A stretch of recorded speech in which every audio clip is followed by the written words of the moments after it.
Hello and welcome everybody. I am your host for the next 1 hour. My name is Femi OK.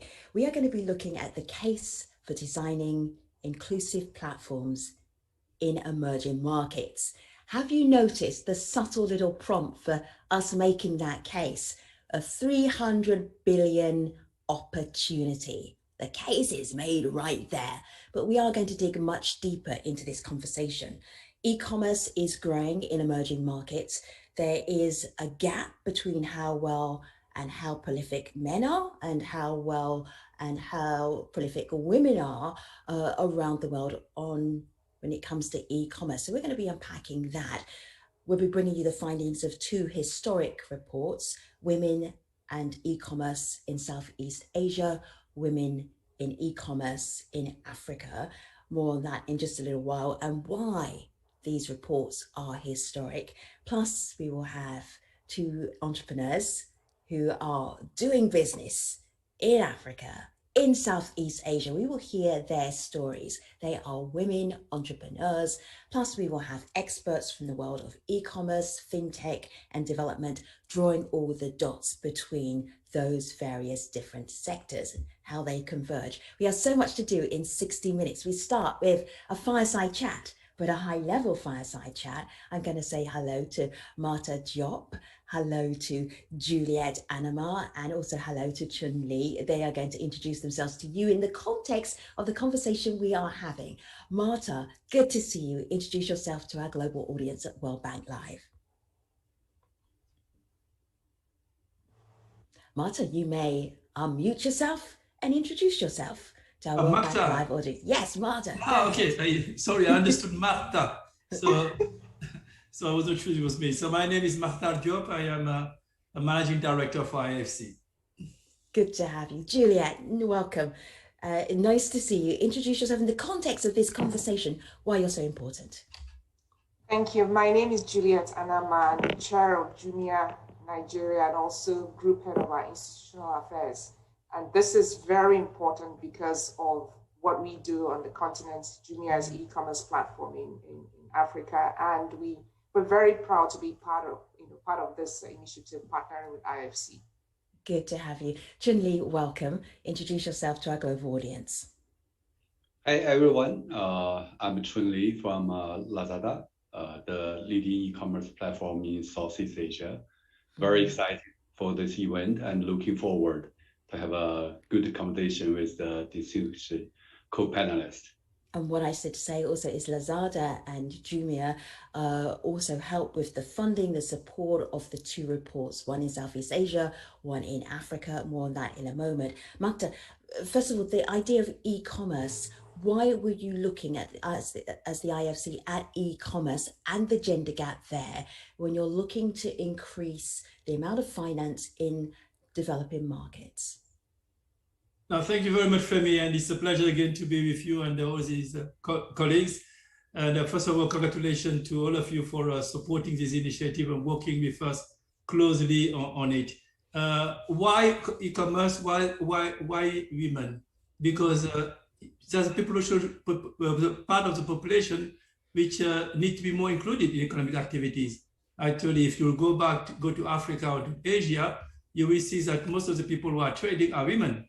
They are trading, they are going to the market, they are producing things, and they don't have access to the instruments and tools to be able to sell their good and make more money from it. So it's essential that we invest in this area, not only to include what we call often the informal sector in more productive activities, but also to give the women a much more economic power and being able for them to make a better living. So what are we seeing? We are seeing that to do that, we need to increase infrastructure in the digital space. Femi, you mentioned that last time you met, I was in a previous job. Actually, we were talking about that specifically in the rest of the world, but also to make sure that we have infrastructure, we are gender balanced, so that we give same opportunities in terms of funding to women. And that's what we are doing as a World Bank Group, but particularly at the IFC, where we advise companies on how to do it better, and we invest in venture capitals to be able to help companies to grow. One of the things, Juliet and Chun, that I noticed when I looked through this report's findings, women in e-commerce in Southeast Asia, women in e-commerce in Africa, was that it was obvious to me where the issues were, but it was really great to have the data there to back up what I kind of already knew. Juliet. Yeah, I totally agree with you. And you know, first thing I guess I need to state that I'm really happy that this study is bringing spotlight, right, to the fact that e-commerce is critical to development in places like Africa, I mean, developing world, Africa, Southeast Asia. And then secondly also is when you overlay e-commerce with fintech, it's also showing how e-commerce is such a critical part of the ecosystem of financial inclusion. So when you set that context, you then see there's a whole new array of possibilities that are there for women and even for men as well, but let's concentrate on women, per se, to grow and to develop and to provide opportunities for their families. If I look beyond the study itself, I ask myself, there are opportunities now potentially for development finance to be channeled through e-commerce for the benefit of growing women on e-commerce. We can set proper targets around how we want to grow women from small micro entrepreneurs to being small businesses and finally to medium-sized businesses. Those kinds of opportunities come up because of studies like this that show the spotlight on the potential. We can start to talk about how we grow value chain by value chain. In several countries in Africa, we have agro value chain, we have textile value chain. Perhaps with a development perspective, we can start to look at how do we bring entire value chains online, leveraging the power of e-commerce. So that's what studies like this, where they show the spotlight on the importance of e-commerce for development, those are the kinds of things that come to the fore. And those are the opportunities we should explore in the future. We are going to be digging a little bit deeper into the findings of the e-commerce and women in Southeast Asia report a little bit later in our hour. But Chun, for you, the opportunities are vast. Just for closing the gender gap is potentially 280 billion to be made. Chun, how are you already on top of that? Sure. Thank you. Yeah. So with the steady acceleration and growth of e-commerce in Southeast Asia, right, we see an increasing number of women business owners who turn to the digital economy to seek new career paths. And very happy, right, to see the IFSC report having the data to prove the women entrepreneurs actually really just as successful, if not more so, than the men sellers on our platform. And other than, right, agree with Juliet just mentioned, the fintech capability, the value chain, we sometimes call supply chain capability, the platform help the, all the SMEs, right, men and women together. I want to add a couple other things, right? I think one part, right, I would say with the e-commerce, with all the technology, right, we bring to the platform to our seller through the education, Lazada University, through all the training program, we really level the playground. Right? And some of the tools, we also notice some of our women sellers being able to leverage them even more so, right? And I think you will hear one of our sellers from Philippines, Evan, right? How she leveraged our platform to do a great business on Lazada. And also, right, we have a seller from Vietnam, right, who utilize our live stream tools really to help her own business at the beginning and eventually becoming a really professionally live stream promoter to help other sellers. So really, really a lot of good story we can find. Makhtar, this is such an exciting area because there's growth, there's potential. It brings together so much of what you've been doing in your career, development, innovation at the same time. But as we were getting ready, I'm going to give you a little behind the scenes gossip. Viewers, as we were getting ready, we were just checking our connections, and we had two connections, one in the western part of the African continent and one in the southern part of the African continent, and we are crossing our fingers that we are going to be fine. So that is just one issue I can see with how do you develop these emerging markets and e-commerce and then focus on women at the same time? If investors are thinking about where do we put our money right now, where would you say that money needs to go? Definitely, Femi, it needs to go to the fastest growing markets, which are South Asia and Africa, and also East Asia, which are fast growing economies. So this is where money can be made and is being made right now. But let me give you an example of what I'm talking about e-commerce. I lived in Kenya for 3 years in the early 2000s, and I'm a big fan of Kenyan tea. So in the past, I will all the time when I go back in the US, I will ask people to ship me whenever they can some Kenyan tea, because I just got addicted to that. And now I can buy that Kenyan tea through an e-platform, and it's delivered to my house here in Washington, DC. And who are the main producers and the main workers in the tea industry in Kenya? They are women. So we see that by building the value chain or increasing the market access in an activity which is dominated by women, we can create jobs in women. But we want to go further, and that's why having the Juliet or Jumoke is great, because that segment now of e-commerce was dominated by men. So not only we want the production to be done by women, but the intermediation also to be done by women, because they have a critical role to play in it. So I think that's a good example on what we can do. Now, looking at the internal and domestic market in Africa. I'm from Senegal, as you know. So when I go, I go back home. I used to say, when I want to have food late, I have to find somewhere, go to a place and eat. And now I can use my phone and order and have food delivered in my house. This was unthinkable. It's amazing. It was 5 years ago. It is amazing. It was unthinkable. So they deliver it at home. Yeah. Like it's delivered. Actually, sometimes it's faster than it's delivered here. So it's quite amazing to see that. So what did I see at that time? I see once a woman who was delivering it. And why she was delivering it? Because she was working in a car riding company, which was able to give her so much more confidence and safety in moving around and doing that job. So it allows women to enter also work jobs which were so-called men jobs and reserved to men. So building that value chain. And I think that having leaders like Jumoke, like Julia, and Chun, creating an environment where you can give that opportunities to women is helping increasing progressively. And guess what? Last thing, the world has changed, is changing.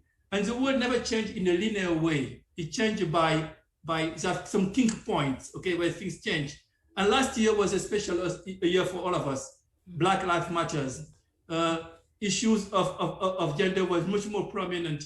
We have a lot of things which happen, which makes the rest of the world think about inclusion, equality. And I think that this now gives us a momentum, a new momentum for everybody from the private sector to the public sector to invest in sectors where we are reducing those inequality and be able. And I see all the investors, all the social investors now, everybody wants to be an impact investor, and everybody wants to invest in sectors which are making our society better. So that's why we are working in this area. Our collective conscience has been pricked right now, so it's a good time. Yeah, it's a good time. I want to go back to Juliet. And I'm glad that you didn't make it a women panel. You make it a panel where all of us are responsible for it. And I think it's important that it is an issue that the society as a whole take responsibility for. Well, Makhtar, we had to have you, so it couldn't be an all-women panel, right? But I know you're a feminist, so that's okay. That still counts. Let me just go back to Juliet. Juliet, we're specifically looking not just at e-commerce and this extraordinary progress that is being made globally, but specifically in emerging markets. But we're looking at women. So I want to drill down into what Jumia in particular is doing to close the gender gap. Great. Actually, I wanted to pick up first on something that Mark just said, which was how he ordered, when you ordered food in Senegal. You just prove a different study which we have, which is the fact that whenever middle-class people or upper-class people like Makhtar enter the e-commerce in Africa, typically they start with ordering food. I don't know what it is about food, but they always order food on Jumia platform first. So that was an interesting one. Yeah, so on women, certainly, I mean, one of the things that the report certainly brought to the fore is the importance of training and bringing to women's awareness the opportunities that are there for them. I mean, the data shows very clearly men take up more fintech offerings than women do, than women entrepreneurs on our platform. Men also take advantage of advertising opportunities on the platform as well. So bringing a lot of that to the awareness of women is one thing that we're constantly doing, and we're doing more of now that we've seen. Really, you can close those gaps by just ensuring that women take up those opportunities. But in addition to that, one other thing that occurred to me that I think is an area we should focus on, perhaps when fintech offerings are designed, there could be implicit biases, right? That assume that, you know, the audience is being designed is for men, but women typically are more risk averse. So we're going to start looking with our financial services partners to start seeing how, when you're designing such offerings, the loan offerings, are they taking women's particular concerns into consideration? When they finally offer the loan, sometimes women just need to know that they are in a position to repay that loan over time, but that information is not always available when the loan is offered. So there are many different things which we need to look at to ensure that, and that implicit bias could be one of them, just making sure that we work with our partners to ensure that. Are you looking at it or are you doing it, Juliet? So this is a new area that this has just, you know, prompted us to look at, something that we will definitely jump into going forward. But training, like I mentioned, lots of learning opportunities, bringing women and teaching them about the opportunities we have for loan offerings, as well as for advertising and for going into higher value categories. That's something we're currently doing at the moment. But I just wanted to bring out other things which we want to start looking at as well, to increase the potential for women. Chun, we know that certainly in Southeast Asia that women are doing well in e-commerce, not as well as men. Their businesses are smaller, and their markets that they go for, they're not going for maybe the high-end markets like tech, for instance. This is a typically man's area, and the women are going for more fashion and more gender-specific areas. So knowing that, how does that change the way that Lazada supports the businesses, the women businesses on their platform, and then helps them grow their businesses? Yeah, Femi, that's a great question, right? Your early comment, right, regarding tech being more of a male world. Actually, you know, before I take on this business role, I always a software engineer, and work mostly in the US and sometimes in China. You are absolutely right? In that world, I do definitely see a much bigger portion of male co-workers than female, right? But very happy, right? I'm working in the Southeast Asia, look at our seller base, look at the data, right? We actually very pleased, also proved by the IFC discovery, right? We are pleasantly surprised to see, right? There are many women entrepreneurs actually take opportunity of this e-commerce and be able to grow their business, quite well. Certainly, right? This pandemic, actually, we also data found out, right? Somehow it's impacted our women sellers more so than the men. We are still digging into and trying to find more, right? We do have certain category, for example, in Indonesia, in the electronic, right? We thought it will be more impact by women, and we do see they're successful. That means there's no reason, right? We leverage with this data, cannot help women to be successful in the other high value category as well. And go back to what Julia mentioned, right? She really bring a good point. We also leverage our data work with third party, provide financial aids to our sellers, men and women. We always try to, right, to make sure we are gender equal opportunity, right? Yes, we are not looking at the good point. data. But Juliet, I think, make a good point. We'll please have a look, right? Think about it.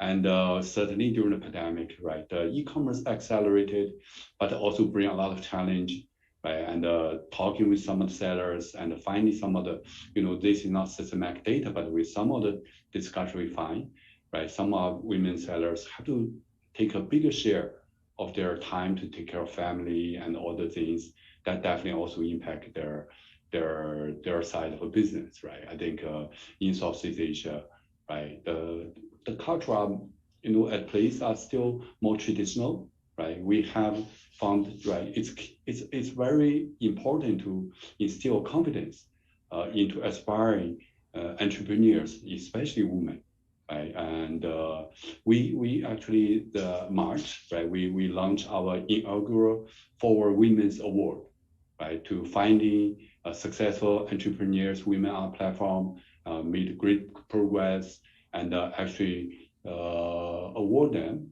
and more importantly, right, using their story to inspire others.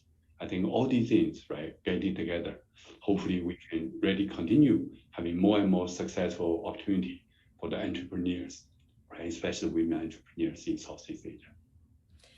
There is something that we all three of us have to, or all four of us have to discuss, and that is the pandemic. We are speaking at a time when investment is changing, people's priorities are changing, business is changing as well. Makhtar, is that a pro or a con when we're looking at growing e-commerce in emerging markets? Actually, it heightens the importance of what we've been discussing for many years. You and I have been discussing it in the various fora where we're talking about infrastructure, access to digital services. And these, some people call it the vaccine injustice, some others call it something else, have shown that without solid infrastructure, without a good access to digital services, in terms of pandemic like the one we are now, the poorest are suffering the most. And among the poorest, the women who are the less included in economic activities are the most suffering. So it has raised a lot of consciousness about the need to accelerate the reduction of this digital gap. And there's some good news coming. We have 2 large submarine cables, which will be coming to Africa very soon, in the next couple of years. Let's give you an idea. We have 10 gigabytes of high-speed connection for the African continent. With these 2 cable coming in the next 2 years, it will bring it to 300 gigabytes. So it means 30 times what is existing. So it means that if you have the right policies in countries and bringing competition and allowing access within country, the problems that you were worried about should not happen anymore in the future. Will the connection stay alive during our meeting with people connected from Africa? It should not be anymore a problem. But also, if it allows people to do much more intra-African trade, because now data center as being built, it means that when data are sent by Juliet to someone in Dakar, it doesn't go all the way to a data center somewhere in Europe and come back to Dakar with the latency that it has, because they're building that infrastructure. So all that to say that we are creating the system. And how it will matter for women is that, for instance, health services, we talk about child care, we talk about health for the children. We'll be able to have those services remotely offered to women. Women will not have to take their children to the hospital, to the clinic. Someone can connect directly remotely and have a diagnostic, give a prescription to a kid. We know that childcare is a big constraint for increasing the participation of women. That will be addressed. Secondly, it will be allowing women who are farmer or in trade with the cheaper access of phones to be able to themselves trade directly. So that ecosystem is being created now more and more. And lastly, Henriette and all colleagues I think what you're doing is great, because I think that things will move fast by creating a community of people who are sharing experience. What happened in Nigeria compared to what happened in Indonesia and other places in the world. That community will be very, very important to nurture and to develop if we want to leapfrog. And I should add that we're all in a community right now. It's the Digital to Equal initiative, which the IFC and the European Commission set up to, how do you use technology to make equal opportunities for everybody wherever they are around the world. So Lazada is part of Digital to Equal initiative, so is Jumia as well. I am just thinking here, Juliet, though, as we wrap up our fireside chat here, the pandemic, I have heard many people say a crisis can also be an opportunity. How does Jumia see this in the context of closing the gender gap? Yeah, thanks, Femi. It's a great question. I think one of the epiphanies that we had in Jumia last year during the cusp of the pandemic was that, you know, for 8 years, we were building a business which we thought was around convenience, right? And we're providing a platform for sellers to interact with consumers and to buy what they wanted to, consumers to buy what they wanted to buy. But it became clear that this is an essential utility once we hit the pandemic in 2020, because it was the only means that people could buy what they wanted to buy and still maintain social distancing and do it at their own ease with no public health issues in consideration. So that's one big lesson that came out of the pandemic.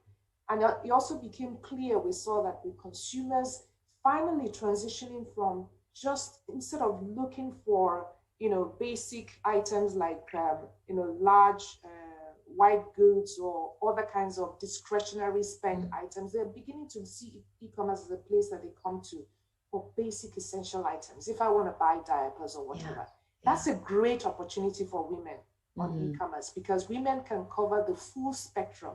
We have women who are into food services, who are on our restaurant part of our business. We have women who provide basic grocery items. We have women who we are now saying can also have the opportunity to migrate upwards to higher value electronic products and still do it with the flexibility of taking care of their families at home, with the flexibility of working during their own time.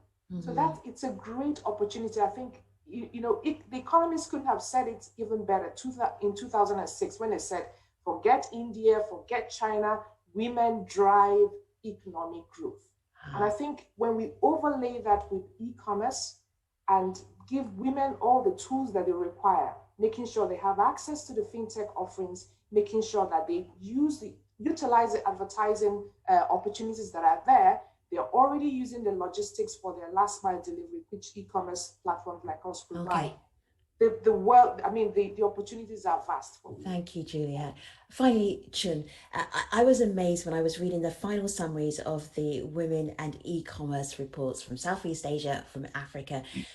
We could do this by 2025. There is so much billions of dollars of opportunity by 2025. And I'm thinking, hang on, we're 2021, 2, 3, 4, 5, 4 years? How do you do that in 4 years? Chun? Yeah, so I think the e-commerce growth, right?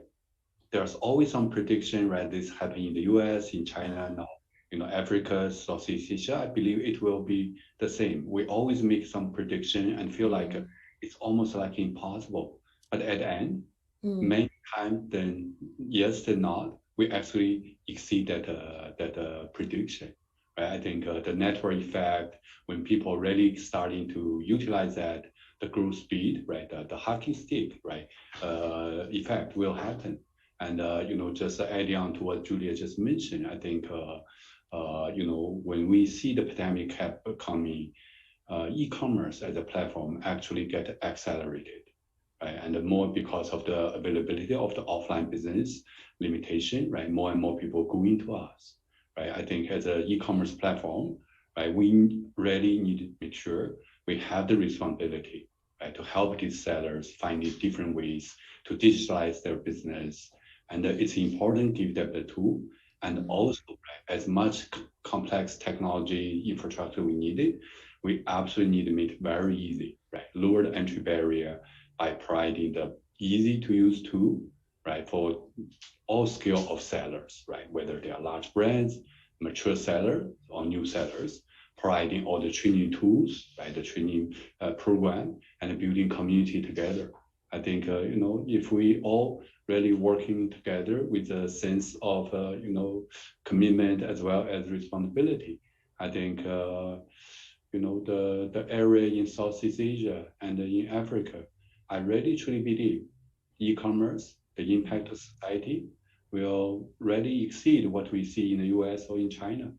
I think it's definitely potential even bigger. Chun, Juliet, Anammah, Makhtar, Diop, thank you for your time today. Appreciate you. We move on. I have referenced many times women and e-commerce in Southeast Asia, women and e-commerce in Africa. I've been teasing you little bits of what those reports actually show. And now I'm going to actually hand you over to Alexa Roscoe. She's the Disruptive Tech Lead for Gender and Economic Inclusion Group, IFC. And Alexa is going to break it down. Alexa, over to you. Well, thank you, Femi. And thanks to Makhtar, Juliet, and Chun for setting the scene. I want to turn a bit from the global context to the specific findings of IFC's latest research, the first reports on women and e-commerce. Everyone joining today has likely bought something on an e-commerce platform. However, I imagine fewer of us have a sense of the true scope of the global sector that's powered by our purchases. Already, e-commerce is a $26 trillion industry. And as we've heard from today's discussion, the future of e-commerce is really in emerging markets. In Southeast Asia, sales are expected to triple by 2025, while in Africa, market value is expected to quadruple by 2030. The rush to digitalize in the face of COVID-19 makes it increasingly essential to leverage e-commerce for inclusive growth and inclusive recovery.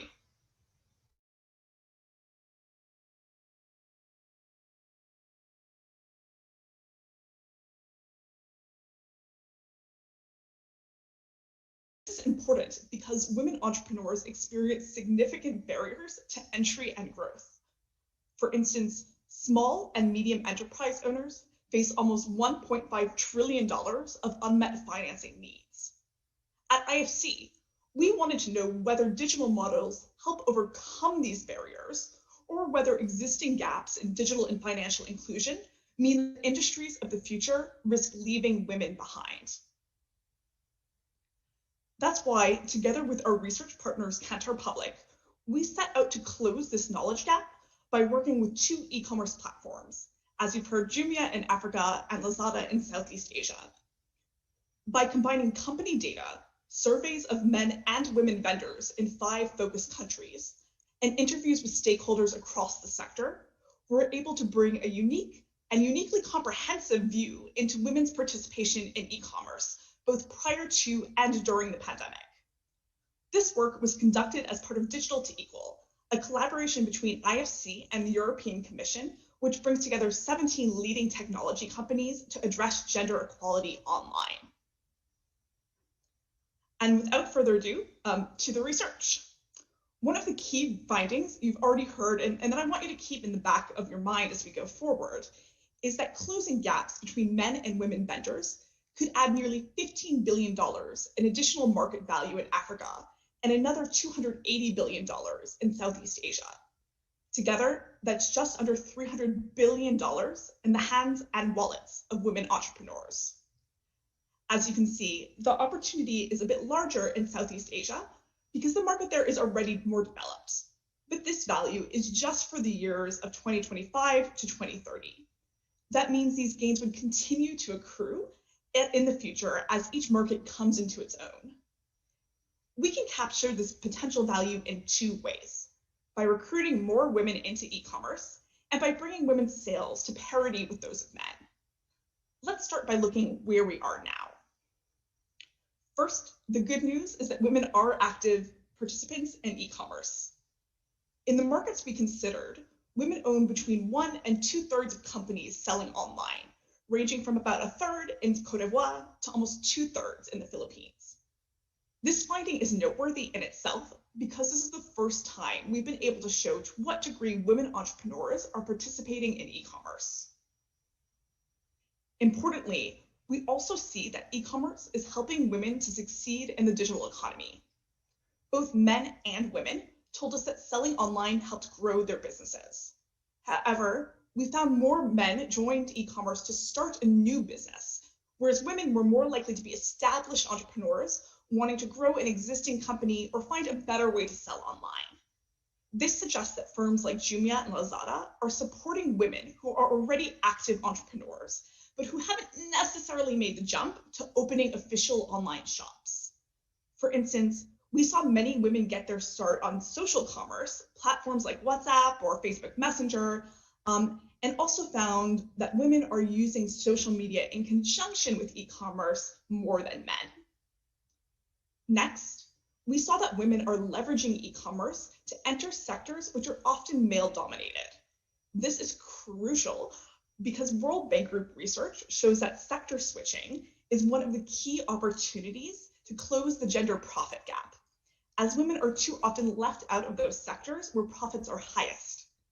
For instance, a vendor in Nigeria told us that when she went to sell in the local market for her electronics shop, she got a lot of pushback, but then when she sold online, she could sell to absolutely anyone. Women also valued business support, such as online training or accounting tools, more than men. This indicates that women are using platforms to close knowledge and skills gaps, perceived or otherwise, and that e-commerce is an underutilized pathway to reach women entrepreneurs.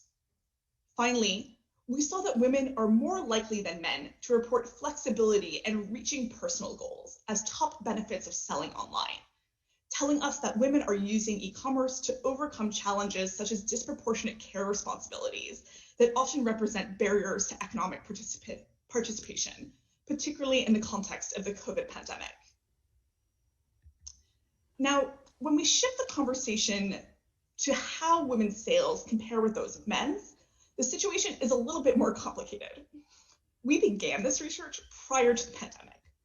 Unfortunately, more than a year on, our research shows that COVID has mitigated or reversed many of women's early successes in e-commerce. In 2019, women had begun to reach parity with men in total sales in many markets, sometimes even exceeding men's, like in Kenya, where women's super performers drove up average sales. However, by the close of 2020, women-owned businesses experienced greater drops in sales than men in both regions. In Africa, women experienced a 7% fall in sales compared to a 7% rise for male-owned businesses. In Southeast Asia, the average sales of women-owned firms fell from just above men's to just 85% of men's.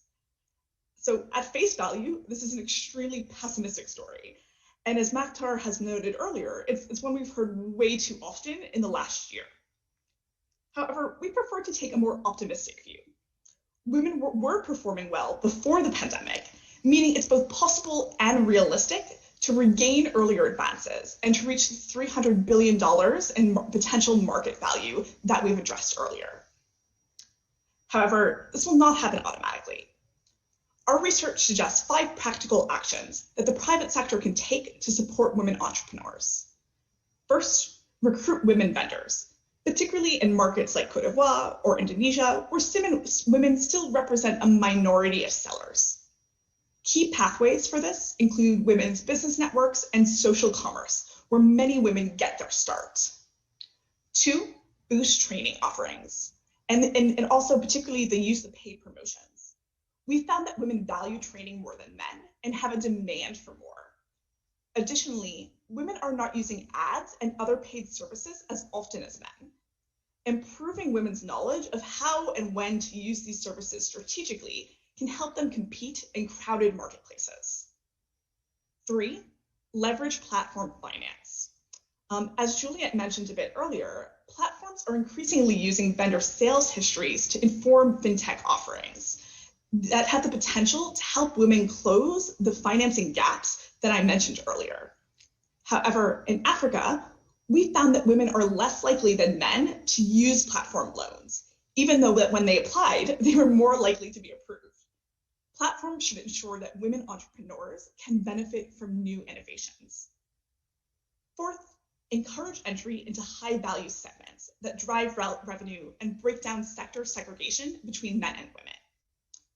And fifth, collect sex-disaggregated data. We can't act on recommendations or track progress without knowing which businesses women own or operate. These 5 actions can help ensure that e-commerce continues to offer a pathway for women to succeed in the digital economy, both now and as the sector grows. Good. So finally, before I hand back to Femi and our other speakers, I want to close with a quick reminder of what's at stake. Nearly 300 billion in potential market value between 2025 and 2030 means that for every year gender gaps persist, tens of billions of dollars are left on the table. Bringing more women entrepreneurs online and helping them to succeed will not only lead to sector growth, but also ensure that women can be leaders in the digital economy. So thank you, and without more ado, I'll hand back to Femi to take us forward. Thanks, Alexa. So you heard the data, you heard about the findings. Let's go to the market and see how the market reacts. I have some very specific people I want you to meet. Marie Arellano, how is business? Welcome. Hi. It's good. Actually, we're picking up again after the recent lockdown in the Philippines in April. I was on the Lazada platform and I could see your gorgeous sandals, and there are lots of different kinds of flip-flops and footwear, beautiful, comfortable and beautiful, which is a great idea for shoe wear for women. How did you start your business? And then how did you grow your business? Actually, for this particular business, it was my mom's idea. Back like 10 years ago. Back then, I thought locally made products are like just made for the titas or like the aunties or the older women.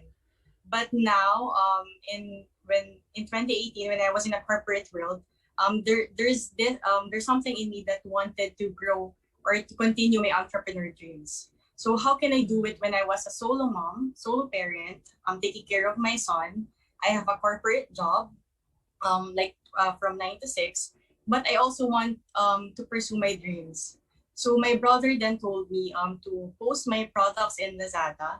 I was selling on the usual platforms like Facebook and Instagram, but then I wasn't getting any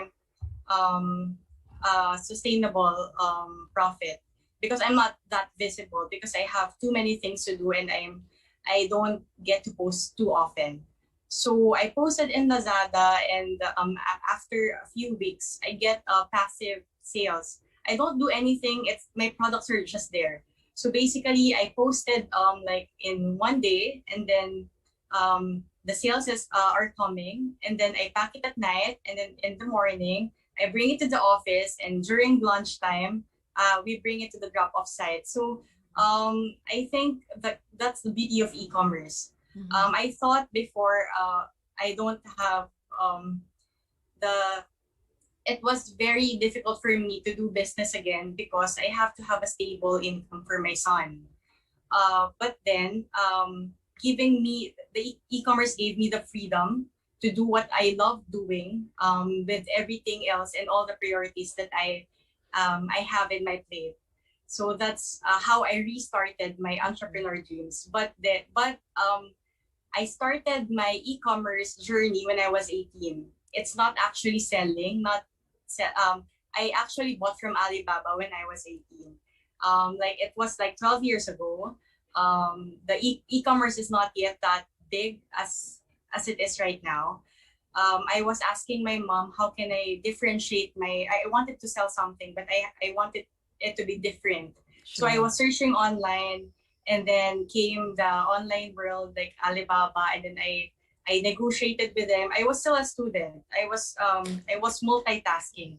Evan, you're Yes. a phenomenon. You're a phenomenon that you were negotiating with Alibaba. If anyone knows who Alibaba is, you're Yes. thinking an 18-year-old negotiating with Alibaba. This is precisely why you're talking to us right now. Thank you so much for sharing your experience. I'm going to go from where you are to the other side of the world to bring in Jumoke. Jumoke Olutayo, welcome. How is business, Jumoke? Fine, thank you. Tell World Bank Live what your business is and why it qualifies as e-commerce. Come again, I didn't hear. Tell World Bank Live what your business is. Okay, my name is Jumoke Olutayo and I run an e-commerce platform. I sell on Jumia and I'm basically selling groceries. I distribute for a lot of FMCG brands in Nigeria, like direct distributor. I run on Nestle product, I run on Friesland product, I run on Reckitt, Chi Limited, Coca-Cola, and all stuffs. So I started e-commerce when I was like 5 years ago. I actually started with Jumia. And like the other lady said, it was very surprising. You put up your product, you just go to bed, and then you wake up the next morning, you see a pile up of orders. I wasn't working then. I can almost say this job is my full-time job, so I have a lot of products to sell. Right now, I have over 1,000 products I'm selling on Jumia, and it's doing well. So most times I wake up in the morning, I have a staff strength of about 11. Running this e-commerce, which are majorly women also because I'm a women person. So on Jumia, you put your products up, the others come in, you prepare it, and then you drop it off at the hub. And the next day you come back, the same thing is happening. And for me, I think e-commerce has allowed us to be able to reach out to people out there. They don't need to go outside of their inconvenience to buy what they need. Basically, I try to create a scenario where I call myself an online supermarket where you're able to buy every grocery items online. Like every grocery item. Every grocery item. Can I get fresh yams? Can I get fresh yams? I have fresh yams. I have fruits. I have boiled pepper. I have chicken. I have frozen foods. Can I get okra? Can I get fresh okra? Sure you can. Sure you can. I try to create a scenario where the people, the 8 to 5 people, they don't have time to go into the market to do all those shopping. So I give opportunities where you can actually give me a call and add more products to whatever you have, even though you're not finding the product online. So I have a quick question. I have a quick question for you because our audience are watching this, and on the side of the platform, they're putting questions, and I love this question, so I'm going to share this one with you. The audience was appreciating e-commerce and its development potential, its wealth potential for you, but they pointed out that data can be expensive. Yeah. How do you manage that? I know that's true in Nigeria. For me, once you have how would I put it, a good platform like Jumia, it's almost a go-to place. Once you make your sales, you can download your sales, you can download your data almost immediately after the sales.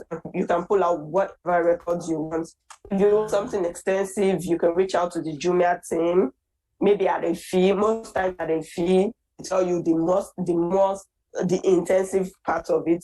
But for me, the data I get directly from them without even paying is okay for me. That's great. All right. Thank you so much, Jumoke Olutayo. Appreciate your time today and thank you. Business. All right. We're going to go now to Greta Ball. Greta Ball is the CEO of CGAP, Consultative Group to Assist the Poor. Greta, so great to have you.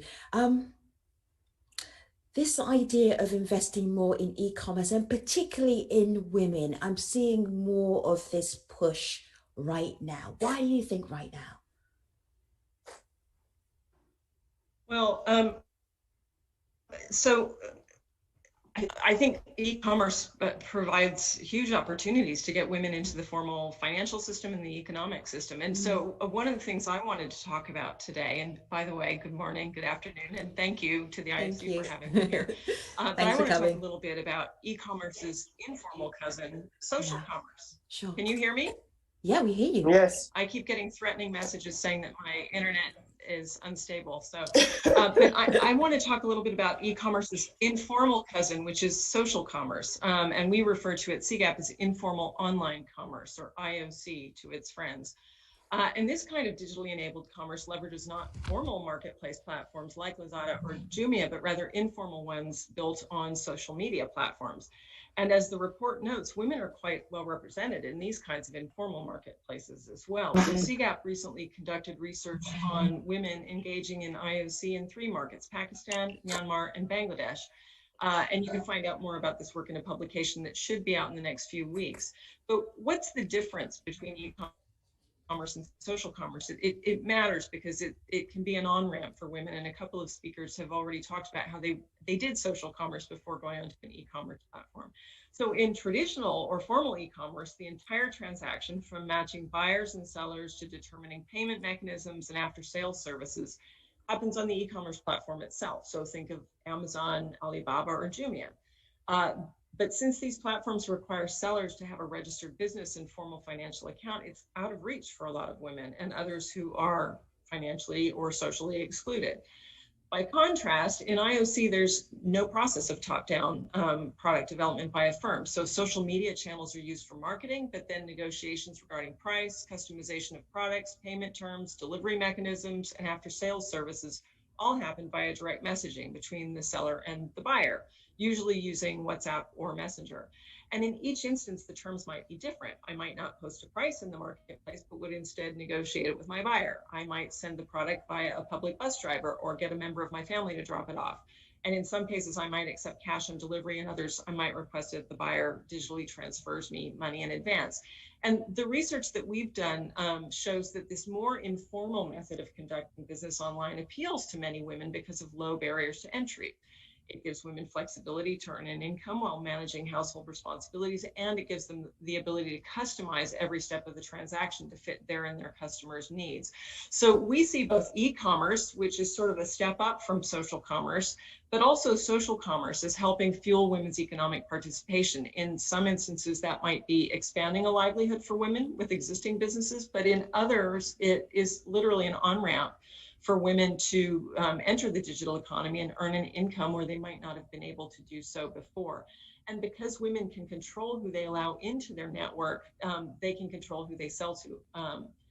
And these platforms are free for women. And so they don't require any upfront investment other than a phone with a data plan. But over time, women can build the kinds of digital data trails that allow them to gain access to capital and to get beyond restrictive social norms. So we see both of these methods as really important ways of getting women into the digital economy. You know, we have other sort of gender gaps in the financial inclusion space. We don't have necessarily a lot of evidence about whether this is yet driving women's financial inclusion, but we see a lot of promise for both online commerce and big platforms, which we haven't talked about today, to sort of bring women into the formal finance. Greta, thank you so much. Appreciate your contribution today. I want to head over to Michelle Harrison. She's the global CEO of Kantar Public. We mentioned a little bit earlier the pandemic. It keeps popping up because it's not going anywhere right now.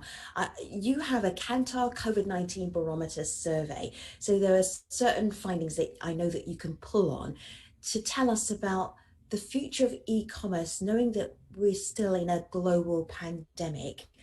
What do you know? What do you foresee, Michelle?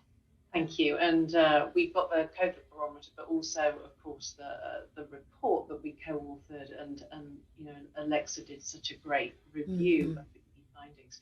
So what we know is that during COVID, we saw a huge increase in the amount of people who were shopping online. In fact, globally, and almost a strange result that slightly more people are saying that they increased their shopping behavior online than actually the number of people who said they increased their hand washing. So that's just a sense of actually what happened. If we look at Africa, If we look at the number of people who increased in terms of move to shop online, our estimates are 2019, it was around 233 million people shopping online, and that went up by 100 million between 2019 and now. And if you turn that around and look at the importance of the e-commerce sector to Africa, we're estimating $24 billion this year.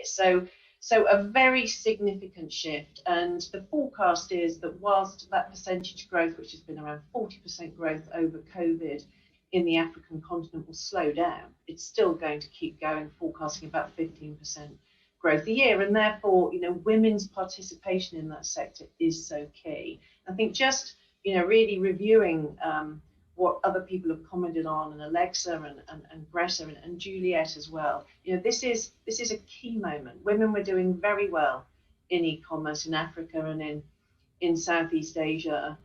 The pandemic really challenged that. They had been doing very well in a way that they hadn't been doing in the traditional economies, where there were all kinds of structural barriers. They've been surging ahead. 12 months in a very short time, we see them pull back. And so now is the moment for an appropriate intervention to try and support that, so we don't get a repeat of what we see in the traditional economy.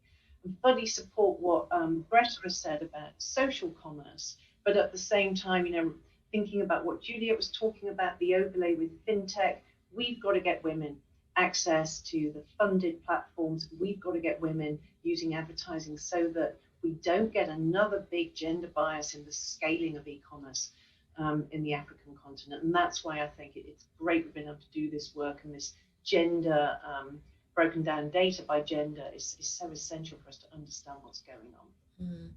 Michelle, it's great to hear from you, and actually from all of the speakers, because what I'm hearing is we're seeing a challenge. When you see a gender gap, that's not a good thing. When you see any gap, it's not a good thing. So we see the challenge, but we're utilizing that challenge in a positive way. I'm hearing that in different ways from all of the speakers that we've had on today. The IFC has a partnership with the European Commission, Digital to Equal. They work together to say, how can you harness technology in order to make life better for everybody around the world? So it is great to have Cecile Billaux. She's the head of the private sector and trade unit at the European Commission to close us up today. Cecile, over to you. Thanks a lot, and thanks everybody. I've been listening quietly to all your input and seeing a lot of women and sharing their experience. It's fascinating, and it's really, really good from where I sit. So I'm the head of the unit now for 6 months, of the unit in charge of private sector, trade, investment climate, as part of the Commission DG International Partnership. So we have many different programs, including taking part in this partnership with IFC and Digital to Equal, and it's really good to see what can be done in this context, and how we can make that a reality and contribute to the women economic empowerment. What is key, and I think it was also touched upon during the meeting, is that we're now at a phase where we have the recovery agenda and the build back better together and differently, or greener, or more inclusive. In this sense, and in the Commission, as we see it clearly, we don't want to have a recovery or a growth that just concern half of the population. On the opposite, it's really like women should be a key element as part of the recovery. As we join, and this is not only for basically our policy vis-a-vis developing country and what we do in DG International Partnership, it's also overall for the EU. I mean, our President of the Commission, Ursula von der Leyen, since she arrived in the Commission, she said women is a very important priority for me in our policies, also internally, and I can tell you internally she's putting a lot of targets and a lot of change to get also women inside the organization. So it's a real priority from inside and applied outside. For our programs of DG INPA, we have a target of 85% of our projects have to have a woman dimension. So the gender needs to be included into it. It's not properly 85% of our program on gender, but it's programs, and there should be a gender dimension into it, which is quite powerful because it means that you also mainstream it. So it's not only, okay, we have a bit of money to take care of women. It's like, because it's not how it works, right? We have to get in all the programming, all we are doing also a dimension on women and empowering women. And especially digital is one of also very important priority for us in the Commission for supporting the developing countries. Also digital is with green, it's a two big priority, and combined with digital inclusion for women, it's really is totally in line with what we are trying to achieve and how we really want to evolve in our partnership with the developing countries. So it's very good to have this project and to see concrete things taking place. I think also data is core, because you need to, and sex aggregated data is a start, is the baseline, and it's also the way that you can shape your policies, that you can see what needs to be done, that you can see if measure what you're doing is going in the right direction. So this is really needed, and it's very good that we have that also for e-commerce, which is essential also to develop new business opportunity for women. I'm thinking in Africa, but also for Southeast Asia. So this project is very important. This report, of course, shows that there's still a gap in the cells, and as you presented before, so there's still some work ongoing, but at least we have some positive experience here, and we have this project to try to put this more in I would say, matter of forms, and to make progress in this area. So I think this is very good. And I'm really also keen to see how we're going to manage to also get it and mainstream it in all the other programs we do to support private sector. For example, now we are launching a big program which we call Together with many partners in the EU, with member states, and we put it in a sort of Team Europe initiative, so working together and put energy really towards providing more access to finance to young businesses, and this is in Africa for the moment. So young businesses, but it's both. We call it young businesses because, okay, it's how you need to label it, but it's young and a very strong women dimension to it. So as part of this program also, the priority for supporting women businesses and the digital element these days, it's natural. It's not even, I mean, it has to be integrated. It has to have a digital dimension. So I think in a way, we will also see within this broader priority and program on investing in young business, how it is possible also to further support women inclusion on the digital sales and sphere in this respect. So very happy to be here, a very good start, and to be part of this great partnership and this work that you are doing, and to hearing and to have the opportunity to hear all of you and to continue to work together. Now it's been 6 months and I've heard already twice about your project and participating in meetings, and I'm really excited to do more and to work more together on this topic. Thank you. Thank you very much. Thank you to all the speakers. Thank you to the contributors. Thank you, World Bank Live, for watching as well. We packed a lot into an hour, didn't we? But not everything. So I highly recommend you go to www.ifc.org/digital for equal. Did you get that? www.ifc.org/digital for equal. Thank you for watching.